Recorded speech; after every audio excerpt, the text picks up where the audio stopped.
제가 새해를 시작하면서 첫 2주간 동안에 우리 교회 2007년 표어인 너희가 살리라 라고 하는 말씀의 제목으로 여러분과 함께 말씀을 나누고 은혜를 나누었습니다.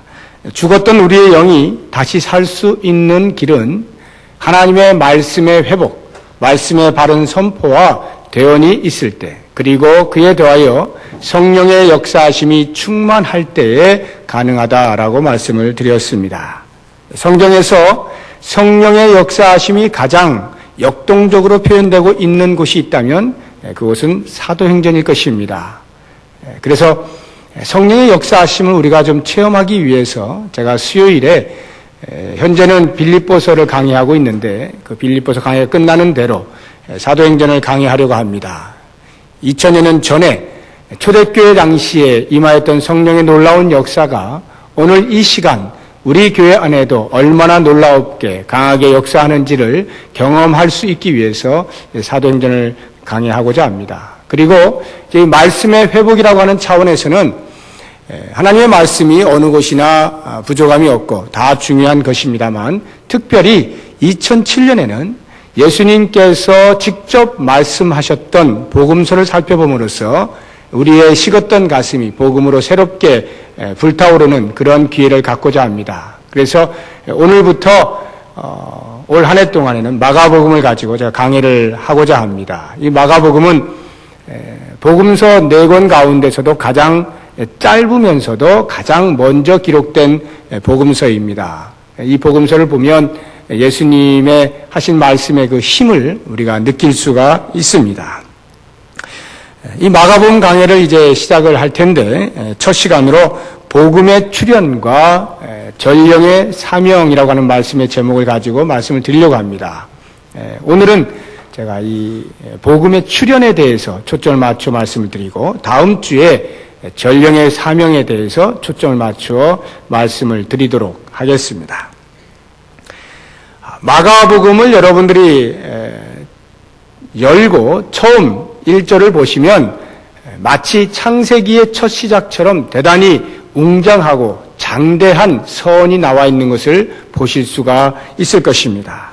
창세기는 하나님의 창조 세계의 서막을 알리기 위해서 태초에 하나님이 천지를 창조하시니라 라는 말씀으로 시작을 하고 있습니다. 온 우주의 형성과 출현이 창조주 하나님으로 말미암다라고 하는 것을 선포하는 것입니다.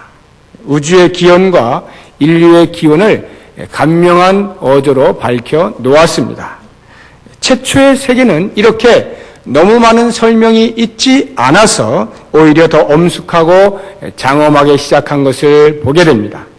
그러나 이 최초의 세계에서 인간이 아름답게 살아갈 수 있는 권리를 포기하고 죄를 선택함으로 말미암아 타락의 길에 들어서게 되고 그 죄가 에덴 동산을 물들이고 죄가 온 세상에 관영하게 되어서 창조주 하나님께서는 그 세계를 더 이상 통치하실 수가 없게 되었습니다. 왜냐하면 하나님은 거룩한 분이시기 때문에 죄와 짝할 수가 없고 죄를 그냥 보고 두실 수가 없기 때문입니다.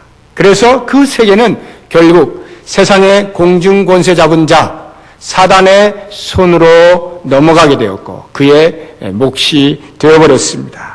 따라서 하나님께서는 새로운 세계의 출현을 계획하시게 되었습니다. 이 하나님의 새로운 계획은 하나님의 독생자 예수 그리스도로 말미암아 성취하시도록 작정하셨습니다. 이 작정하심을 따라서 예수 그리스도는 인간의 몸을 입고 이 땅에 오셨고 그 오심과 동시에 새로운 하나님의 나라가 열리게 되었습니다. 이 하나님의 나라는 전적으로 하나님께서 통치하시는 전혀 새로운 세계입니다. 하나님께서 통치하신다라고 하는 말은 하나님과 단절되었던 관계가 다시금 회복되어서 하나님은 우리의 왕이 되시고 우리는 하나님의 백성이 되는 그러한 의미를 말해주고 있는 것입니다. 마가복음 서원에 나오고 있는 하나님의 아들 예수 그리스도 복음의 시작이라 라고 하는 이 마가복음의 서원은 바로 이 새로운 세계의 도래를 선포하는 것입니다. 이 새로운 세계, 하나님의 나라는 예수 그리스도에 관한 복음을 그 내용으로 삼고 있습니다.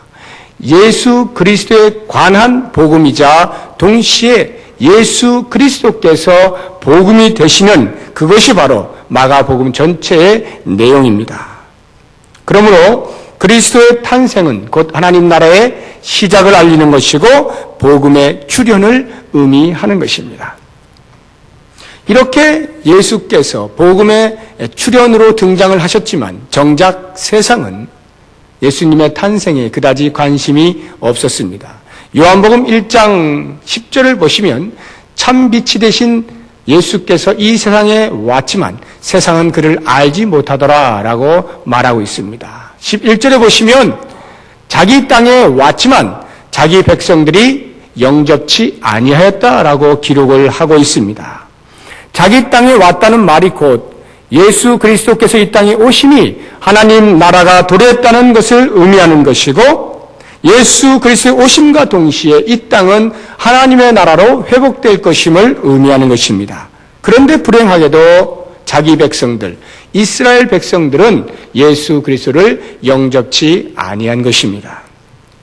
어쩌면 이러한 예수 그리스도에 대한 배척이 마가로 하여금 자신의 책의 서두에 하나님의 아들 예수 그리스도의 복음의 시작이라 이렇게 장엄한 선포를 하게 만들었는지도 모르겠습니다. 모든 사람들이 들어야만 하는 이 복된 소리, 이스라엘 민족뿐만이 아니라 온 이방인과 열방이 함께 들어야만 하는 절대 진리의 복된 소식, 그 복음은 예수 그리스도에 관한 소식이고 예수 그리스도로 말미암는 소식이고 예수 그리스도 그 자체에 대한 소식인 것을 외치는 소리가 바로 하나님의 아들 예수 그리스도의 복음이라는 것입니다. 이렇게 그리스도의 이 땅에 오심으로 복음은 시작이 되었습니다. 그래서 죄로 말미암아 죽었던 우리들에게 소망이 생겼습니다. 영벌에서 영생으로 옮겨질 수 있는 기회가 생긴 것입니다. 이 땅의 것들로 영혼을 준비할 수 없었던 우리들에게 예수 그리스도를 믿는 믿음으로 말미암아 영혼을 선물로 받을 수 있는 방편이 마련된 것입니다. 이것을 가리켜서 복음이라고 합니다. 복음이 얼마나 위대한 것이고 복음이 나에게 얼마나 가치 있는 것이고 복음이 온 인류에게 얼마나 귀중한 것인가 라고 하는 것을 알 수 있는 것은 내가 얼마나 죄인인가, 온 인류가 얼마나 크나큰 죄악 가운데 거하고 있는가, 그래서 이 땅에 있는 사람은 누구도 스스로의 힘으로 구원받을 수 없는 존재인가 하는 것을 아는 것으로부터 시작이 됩니다. 복음이라고 하는 것은 마치 썩은 냄새가 나는 시체 더미에서 그 시체가 벌떡 일어나서 목욕 재개를 하고 신부의 화장을 하고 웨딩드레스를 입고 신랑을 맞이하게 되었다라고 하는 것과 같은 그러한 꿈 같은 이야기입니다. 지난 2주간에 걸쳐서 저는 바로 이와 같은 에스겔 선지자가 본 골짜기의 마른 뼈에 대한 환상을 말씀드리면서 이것이 바로 그것을 의미하는 것을 말씀드렸습니다. 마른 뼈의 환상은 1차적으로는 이스라엘 백성들이 바벨론의 포로로 잡혀가 그곳에서 다시 팔레스타인으로 귀환할 것을 예언한 말씀입니다만 궁극적으로는 예수 그리스도의 복음으로 말미암아 온 인류가 생명을 얻게 될 것이라고 하는 인류의 상태를 예언한 것이었습니다. 이처럼 복음은 죽은 자를 살리는 힘이 있어요. 예수 그리스도는 죽은 자를 살리시기 위해 오셨습니다. 이 자리에 앉아있는 바로 우리가 죽었다가 다시 살아난 자들입니다. 마찬가지로 이 땅의 모든 죽은 자들에게는 오직 예수 그리스도만이 희망이 되십니다. 복음만이 온 인류의 삶의 희망을 가져다 줄 수 있는 것입니다. 그래서 사도 바울은 로마서 1장 16절에서 이렇게 고백을 하고 있는 것입니다. 내가 복음을 부끄러워하지 아니하노니 이 복음은 모든 믿는 자에게 구원을 주시는 하나님의 능력이 됨이라. 첫째는 유대인에게요, 또한 헬라인에게로다. 예수 그리스도를 믿는 자에게 누구든지 막론하고 구원을 주시겠다는 것입니다. 빈부와 비천을 가리지 않습니다. 남녀와 노소의 차별이 없습니다. 지역도 학벌도 인종도 나라도 뛰어넘는 것이 바로 이 복음의 위력이요, 복음이 우리에게 가져다주는 구원의 기쁜 소식인 것입니다. 다시 한번 마가의 선포를 들어보시기 바랍니다. 하나님의 아들 예수 그리스도 복음의 시작이라. 새로운 세계는 이미 시작이 되었습니다. 예수 그리스도께서 십자가 부활을 믿는 자들마다 하나님의 백성으로 부르시고 계십니다. 이것이 하나님의 능력이 되는 복음이에요. 2000여 년 전에 시작된 그 복음은 오늘도 여전히 도도히 이 세상을 향하여 전진해 들어오고 있는 것입니다. 바로 그 복음을 받아들인 자들이 우리들 아닙니까? 그러므로 우리들은 먼저 복음을 받은 자답게 이 희망의 소식이 필요한 자들에게 나누어 줄 책무도 있음을 기억해야 합니다. 저는 이 복음을 전한다라고 하는, 전도하는 것을 생각할 때마다 이런 생각을 해봅니다. 우리가 특별히 아주머니들 1,000원짜리 물건 하나 살 때 어디에서 900원에 판다더라 하면 그 소식 금방 들려오죠. 900원에 산 사람이 바로 친구들에게 전화하는 것입니다. 100원만 싸게 사도 얼마나 기쁜 소식인지 친구에게 전하지 않고는 견딜 수가 없어요. 우리 가족 중에 혹시 누가 어디가 아프더라 하면 그 아픈데 좋은 약 누구에게 들으면 그거 안 전해주지 않습니다. 반드시 사서 전해줍니다. 이거 먹어봐. 이건 먹으면 금방 낫는데, 이렇게 전해주게 돼 있어요. 물건 하나를 사는데도 싼 것이 좋은 소식이고, 우리 육체의 병이 낫는 것이 좋은 소식이고, 우리에게 필요한 것이 어디 있다더라, 거기 가면 구할 수 있다더라 하는 것이 좋은 소식이어서 여기저기 말할 수 있는 것이라고 한다면, 우리가 우리의 영을 살리는 이 복음을 받은 자로서 복음을 가슴에만 안겨두고 말하지 아니할 수 없는 것임을 기억해야 합니다. 사도 바울은 그래서 내가 복음을 전하지 아니하면 내게 화가 미칠 것이라고 말하고 있는 것입니다. 이 말씀은 하나님께서 내가 복음을 전하지 아니하면 저주할 것이야, 그래서 무서워서 할 수 없이 전해, 이런 의미가 아닙니다. 그의 마음속에 담겨진 복음의 가치가 얼마나 크다라고 하는 것을 알게 되니까 그것을 전하지 아니하고 내 속에서 불같이 솟아올라서 화가 미칠 것만 같을 정도로 그렇게 열정적으로 전하지 아니하면 안 되는 상황이다, 이런 걸 말하고 있는 것입니다. 우리가 복음을 먼저 받은 자이고 그 복음의 수혜를 받고 복음으로 말미암아 영벌에서 영생으로 옮겨진 자라고 한다면 이제 그 복음은 우리의 입술을 통하여 그 복음이 필요한 또 다른 사람들에게 반드시 전달되어져야 하고 그러한 복음의 통로로 우리가 사용되어져야 하는 것입니다.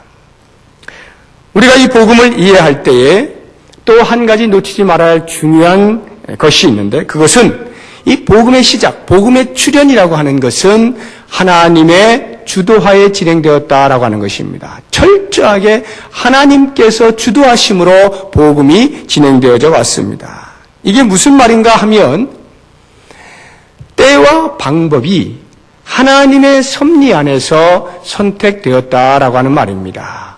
복음이 이 땅에 전해지는 때와 복음이 이 땅에 어떻게 전해졌는가라고 하는 방법이 그냥 아무렇게나 되어진 것이 아니라 하나님의 철저한 섭리 속에서 하나님께서 선택하셔서 진행된 것이다 라는 말입니다. 이 세상이 복음을 필요로 하기 때문에 복음이 어느 날 갑자기 출현된 것이 아닙니다. 하나님의 복음은 철저하게 하나님의 계획 속에서 가장 적절한 때에 출현이 되었습니다. 갈라디아서 4장 4절을 보시면 때가 참에 이렇게 말하고 있습니다. in time이라고 하는 말이에요.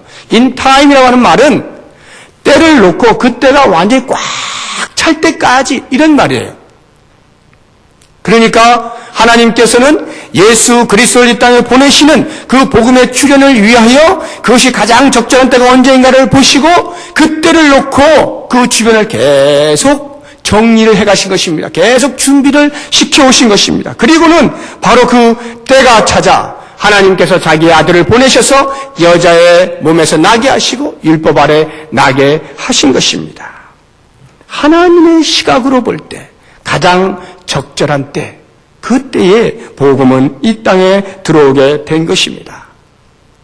때뿐만이 아니라 복음이 시작되는 방법도 우리가 생각하고 있는 인간들이 기대했던 그러한 방식으로 들어온 것이 아니라 철저하게 하나님께서 선택하신 방법으로 이 땅에 들어오게 되었습니다. 당시 유대인들이 그 복음의 시작을 어떻게 기대하였는가라고 하는 것은 그 당시의 상황을 재구성해보면 대충 짐작을 해볼 수가 있습니다. 예수 그리스도께서 이 땅에 이 역사 가운데 등장하시기 바로 직전에 모든 사람들, 유대 사회는 허름한 차림의 한 사내에게 모든 시선이 집중이 되어 있었습니다.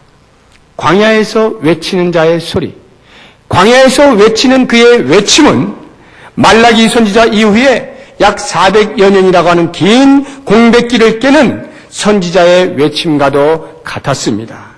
그의 외침을 들은 사람들은 모두 바로 자기들이 기다리던 그 메시아일지도 모른다라고 하는 엄청난 흥분과 기대감을 갖게 되었습니다. 잠자고 있던 유대 사회를 술렁거리게 만든 장본인은 바로 세례 요한이었습니다.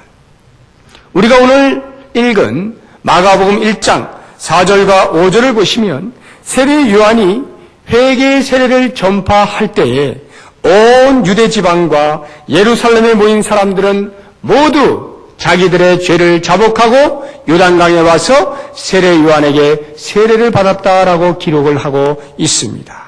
얼마나 엄청난 영향력을 미친 것입니까? 여러분, 만약에 오늘날에 광야 비스무리의 한 곳에서 어느 한 사람이 호름한 옷을 입고 수염 덥수룩하게 기르고 갑자기 튀어나와서 회개하라 천국이 가까웠느냐 소리치고 외친다면 과연 어느 누가 귀담아 듣겠습니까?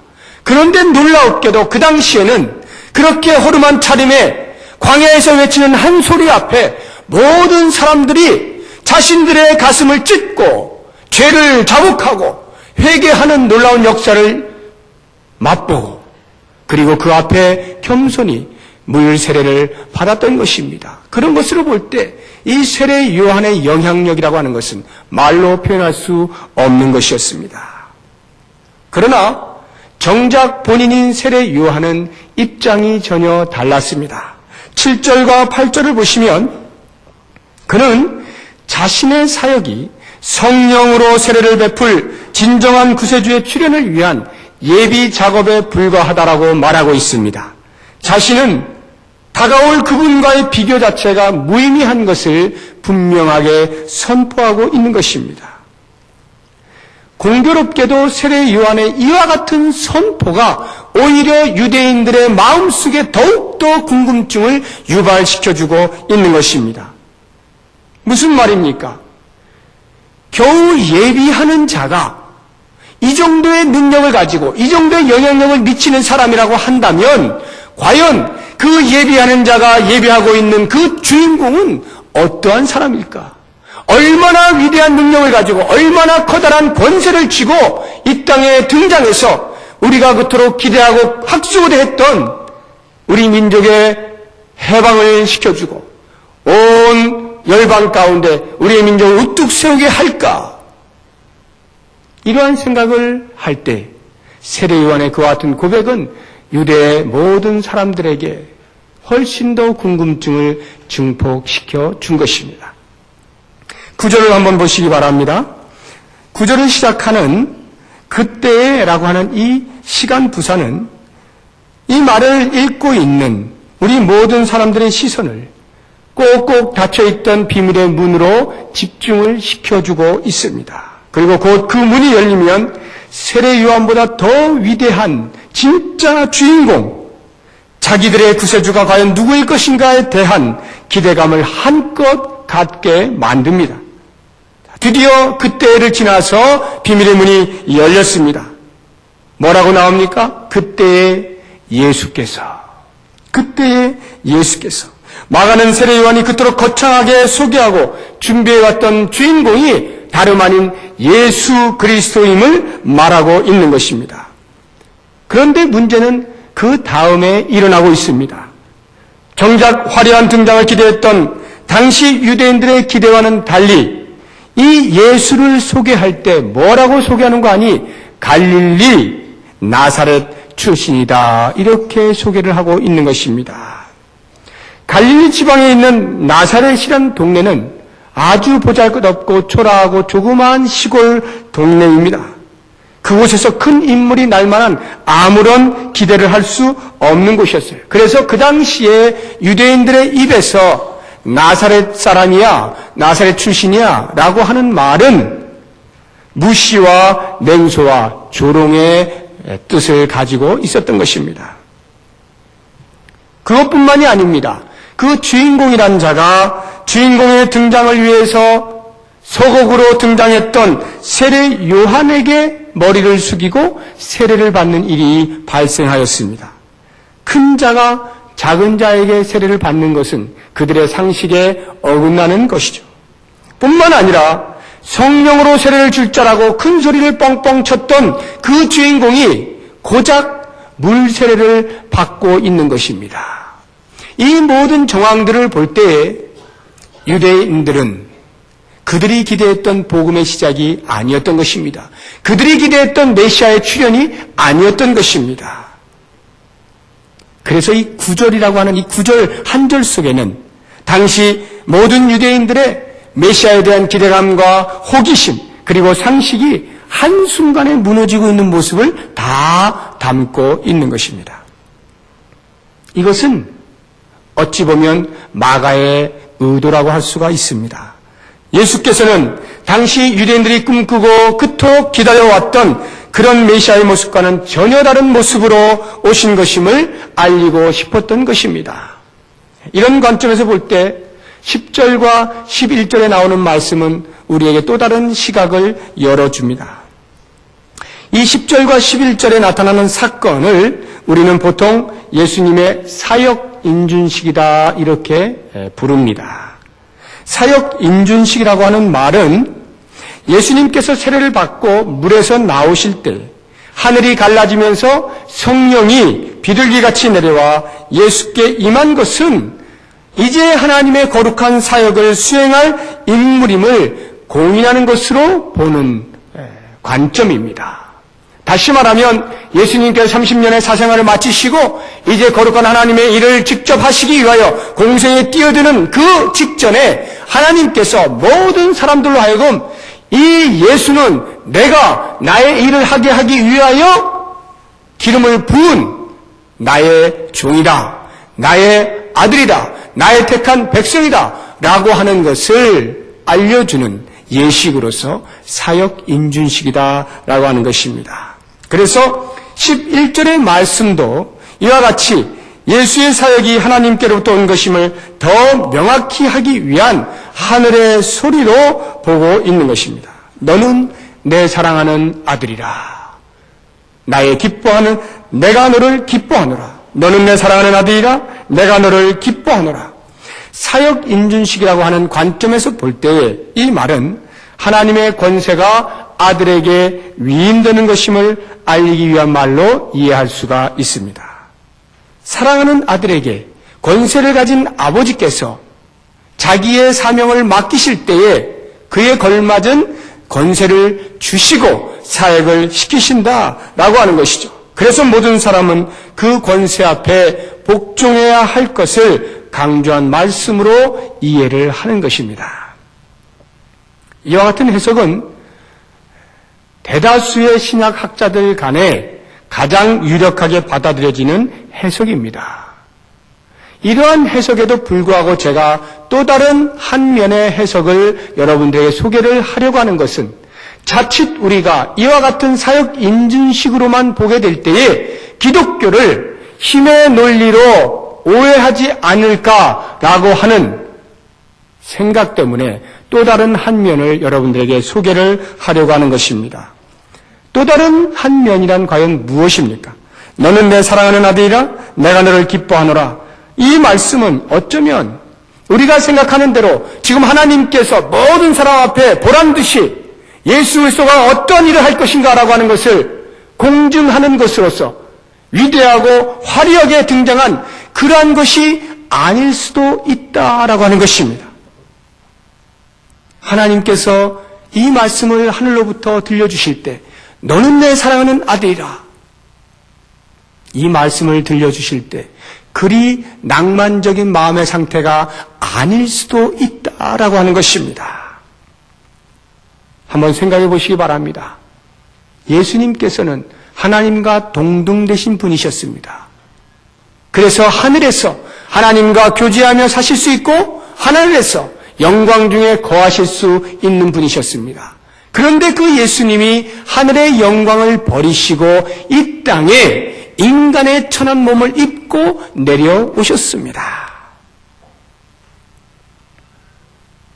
오직 인간을 향한 하나님의 불같은 그 사랑 때문에 그 사랑의 회복을 위해서 예수님께서 이 땅에 내려오신 것입니다. 이 땅에 오신 이후에도 예수님은 왕의 자리에서 천하를 호령하는 것이 아니라 가장 저주받은 자가 가는 십자가의 자리에 있어야만 했습니다. 너는 내 사랑하는 아들이라. 이 말 속에는 예수 그리스도께서 이제부터 나의 사역을 할 것이다라고 하는 이것뿐만이 아니라 하나님의 마음속에 담겨져 있는 인간을 향한, 우리들을 향한 애절한 사랑이 그 말 속에 담겨 있다라고 하는 것입니다. 무슨 말인가 하면 이는 내 사랑하는 아들이라, 내가 사랑하는 아들임에도 불구하고 이를 죽일 수밖에 없는, 이를 십자가에 매달 수밖에 없는 그 이유가 그 속에 담겨져 있다라고 하는 것입니다. 그래서 예수께서는 그가 십자가를 바로 눈앞에 두고 사역의 초기에 들었던 너는 내 사랑하는 아들이라 이 하늘의 소리를 기억하면서 인간을 향한 하나님의 그 뜨거운 사랑, 애정이 얼마나 크고 놀라운지를 이해해야만 했던 것입니다. 그래서 그 십자가를 피할 수가 없었어요. 그렇게 피하고 싶었던 고난의 길이지만 하나님의 인간을 향한 애절한 사랑이 얼마나 구구절절하면 너는 내 사랑하는 아들이라 이 말 속에 담겨져 있는 인간을 향한 하나님의 사랑이 느껴지니까 예수는 십자가를 피하지 못하고 그 길을 묵묵히 걸을 수밖에 없었던 것입니다. 이 소리를 들은, 너는 내 사랑하는 아들이라 이 소리를 들은 그 당시 백성들은 하나님의 사랑하는 아들을 못 박는 자신들의 죄가 얼마나 큰 것인가를 그 소리를 들으면서 깨달을 수 있어야 했습니다. 오늘날 이 말씀을 읽고 있는 우리 자신은 자기의 사랑하는 아들을 십자가의 고통 속으로 밀어 넣으실 수밖에 없었던 그 하나님의 크고 놀라운 고귀한 뜻을 깨달을 수 있어야만 하는 것입니다.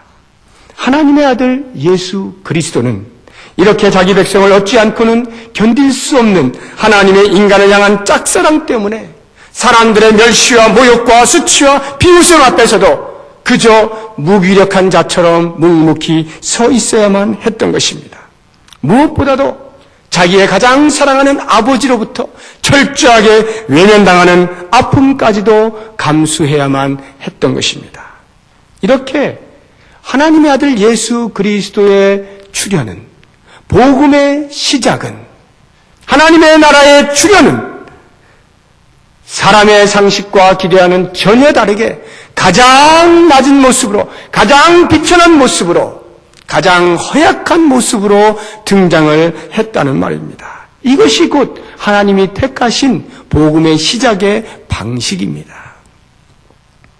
과연 우리는 이 사건을 보면서 무엇을 느낄 수가 있습니까? 복음은 이 세상에서 통용되고 있는 힘의 논리가 아니라 오히려 세상에서는 무시되고 비현실적이라고 치부되어져 버리는 사랑의 논리로서만 이해할 수 있는 것임을 말하고 있는 것입니다. 우리 주님께서는 권력을 양손에 쥐고 세상을 호령하는 메시아로서가 아니라 사랑과 긍휼과 자비의 마음으로 세상을 품는 메시아로 이 땅에 오셨습니다. 그러므로 기독교는 기독교 국가를 형성함으로써가 아니라 기독교의 정신인 복음의 실천과 복음을 내 삶 속에 실현해내는 그것을 통하여 기독교가 되어야 하는 것입니다. 우리들은 흔히 미국이 하나님을 믿는 나라이기 때문에 하나님의 놀라운 복을 받았다라고 쉽게 이야기를 합니다. 틀린 말은 아닐 것입니다. 그러나 보다 더 엄밀하게 보면 미국이 만약에 축복을 받은 구석이 있다라면 그것은 미국이 기독교 국가이기 때문이 아닙니다. 오히려 미국이 기독교 국가이기 때문에 그 나라는 더 병폐하고 있는지도 모릅니다. 정말 미국이 축복을 받았다면 그것은 미국이 기독교 국가이기 때문이 아니라 사회 구석구석에서 기독교의 정신인 복음을 실천하는 무리들이 있기 때문에 그런 것입니다.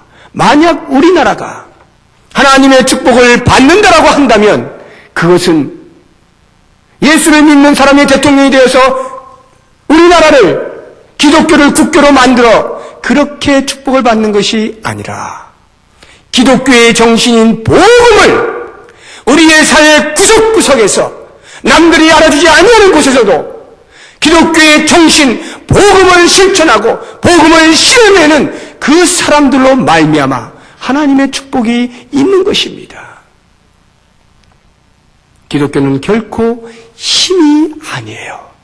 기독교는 사랑으로 존재하는 종교입니다. 그러므로 복음은 이 세상에서 우리의 힘을 구축하고 획득하는 것을 사용되는 한 진정한 복음이라 할 수 없습니다.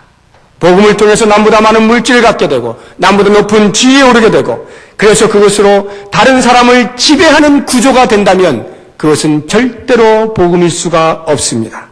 만약 예수를 믿어 물질을 많이 얻게 된다면 그것은 다른 사람을 위하여 나누어줄, 사랑을 나누어줄 기회를 주신 것입니다. 만약 예수를 믿게 돼서 우리가 높은 지위에 오를 수 있게 된다면 그것은 그 지위를 통하여 사랑과 정의와 평화를 실천할 수 있는 기회로 주신 것임을 알아야 하는 것입니다. 사랑하는 여러분, 이제 복음이라고 하는 것은 더 이상 힘의 논리로 존재하는 것이 아니라 남을 섬기는 자리에 있을 때 가장 복음다워지는 것을 기억하시고 내 삶 속에 복음이 들어와 나를 머리 숙이고 내 무릎을 꿇히고 나의 허리를 굽혀서 다른 사람을 섬기고 다른 사람을 배려하는 것으로서 복음이 복음되게 해야 할 것입니다.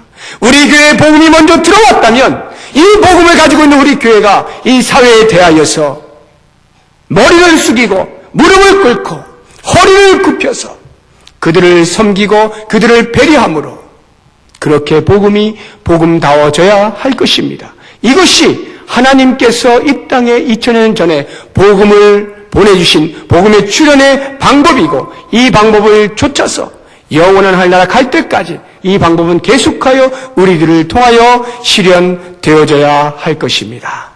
기도하겠습니다.